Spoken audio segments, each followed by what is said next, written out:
Since Honda discontinued the lower ball joints on the front years ago, we've been kind of limited on what options we have, mainly just cheaper ones from overseas with questionable quality.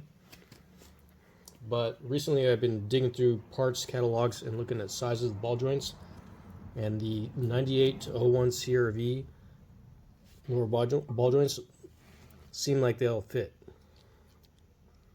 And actually on another knuckle here, this is just a cheap joint, but this is for a CRV and it pressed in just fine. Snap ring's good and all that.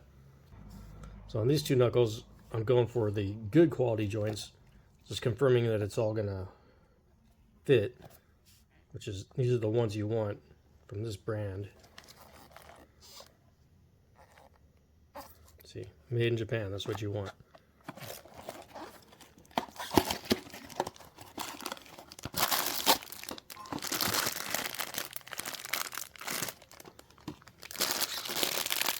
So since the test one fit, I'm pretty confident these are going to fit, and these are going to be the best option we have going forward. So it looks good quality to me.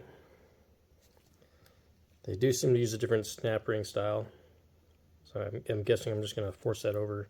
I'll just pop into the groove. You could probably use, just looking at the groove, you could probably use the old snap ring if you wanted.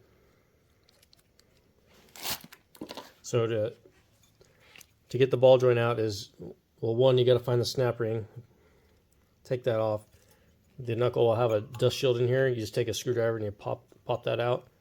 You get clearance, and you can either just hammer that out or press it out, however you want. I'm going to use the air hammer, and then to install it, use a big ball joint tool to press it in. I have seen people, you heat this, leave this in the freezer overnight, and you can maybe just tap it in if you don't want to buy the tool.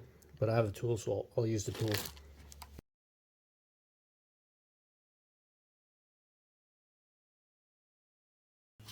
I forgot to mention, you can probably get away without doing it, but normally I like to remove the boot when I install it, because you can see it's there's kind of a lip there. I don't want to risk damaging it, so I'll pull the boot off. Just undo this ring. Just gotta be careful not to damage the boot. If for some reason you do damage the boot, like you poke a hole or something, just clean it off with brake cleaner and put a dab of like Honda Bond or silicone over it. Let it dry, and that works fine to seal it back up again.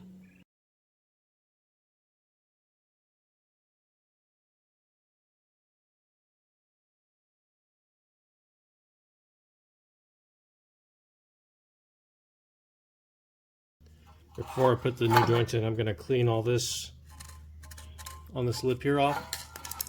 I don't want anything to impede this lip from fully seating.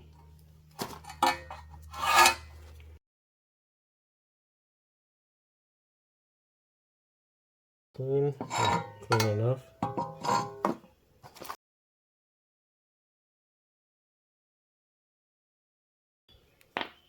Depends on what kit you got. This has already been all bent up. I'm going to bend it out of the way a bit, then bend it back.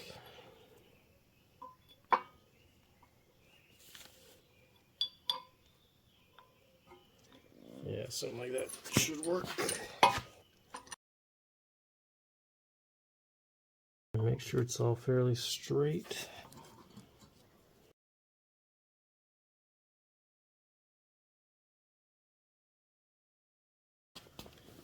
There it is.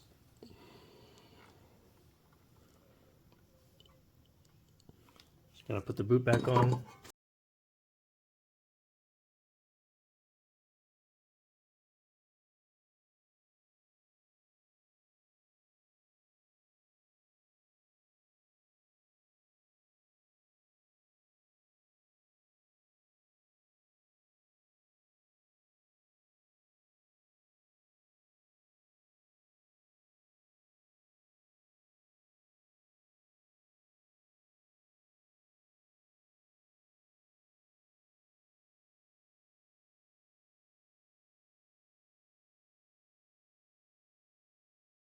So last time I switched up my press setup halfway through.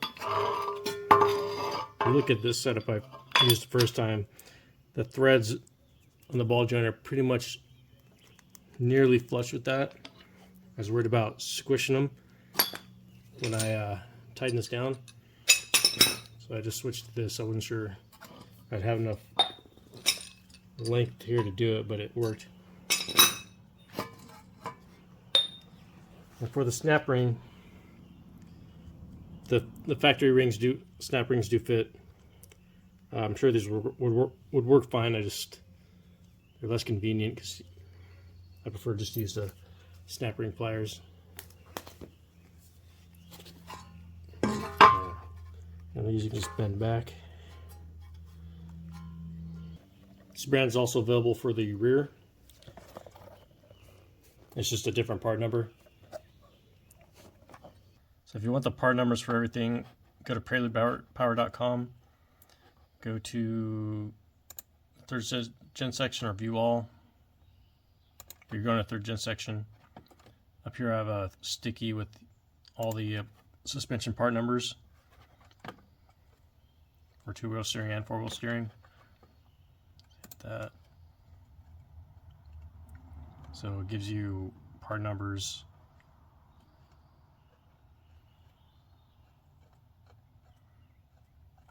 And this is the best effort. It's just what we think is the best at this time for these parts, for the highest quality.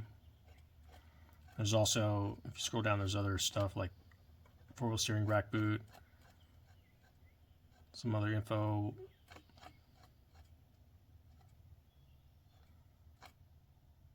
You need poly boots, all kinds of stuff.